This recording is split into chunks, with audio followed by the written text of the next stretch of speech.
Hi there.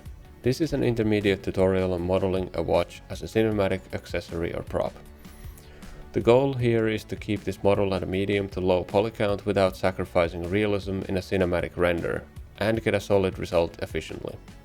This kind of geometry could work in a realistic video game as well, but it probably wouldn't hold up to product render level scrutiny. The design of the watch is a minimalist luxury style with a low profile, something that you'd wear with a black suit or a tuxedo. The design is a timeless vintage and not specific to any real watch design, although I looked at some Patek Philippe watches for reference. I had some measurements in mind for the watch, mainly a 3 cm diameter and a height of 8 mm. I made sure to model everything with real-world measurements at all times. I decided to keep most of the parts separate for better control with modifiers and more flexibility to change things during the process. Some parts, like the crown guards, I extruded as I felt they needed to marry with the rest of the watch case more seamlessly than the prongs, for example. And symmetrical parts like the prongs I modeled using a mirror modifier so that I only needed to model and UV unwrap one part out of 4. For the details, I wanted to make sure nothing reads as a primitive shape without being too noisy or complicated, so I raised some areas, beveled some, and made sure to add curvature and sharpness in natural looking proportion.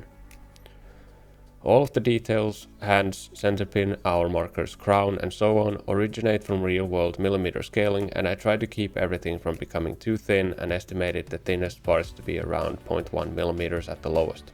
Even though the parts originate from accurate millimeter scale, I scaled some parts manually by eye so that the proportions look right.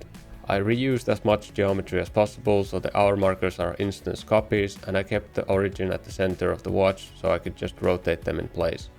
Here's also where I made an oopsie and the face ended up with 8 hours instead of 12, but I corrected that later. That's what I get for wearing a digital watch. The straps are modeled straight and curved along a curve object. I used simple vertex modeling and tried to keep the poly count low, but still modeling the main details like the end loops and the holes for the buckle. The buckle, keeper and stitching are as simple as they can be, and I tried to keep them non-destructive for as long as possible, until I felt like the best course of action was to apply a modifier. Some shapes like the buckle I found easier to cut out of a cube rather than extruding faces individually from nothing, as the shape looks more intentional when keeping the angle cuts fractions of the bounding box. For the final pass on the straps, I went over to flatten the end loops, making sure the straps overlap nicely and the stitches look uniform all across the model. For the materials, I looked up some real-world hex color codes for platinum and eggshell colors, as I felt those would look simple without being dull or feeling grayscale. For the leather, I layered 3 Voronoi textures at different scales for a natural-looking breakup. I used distance to edge for the smaller bumps and distorted the coordinates with noise textures to break up the sharp, angular look. Also, using the B-spline option in the color ramp avoids those ugly sharp artifacts in the bumps and makes the overall pattern look more organic.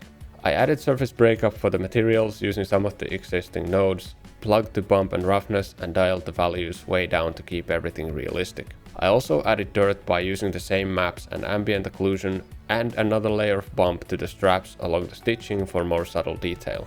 The total watch model took around 3 hours to make. The end result is a realistic cinematic watch that is lightweight to render but looks good in cycles, and it doesn't break the realism illusion in motion even if you see it up close. So this is a look into my process for modeling realistic props efficiently and retaining the realism in the context of cinematic renders. Let me know what you think about the video, and thanks for watching.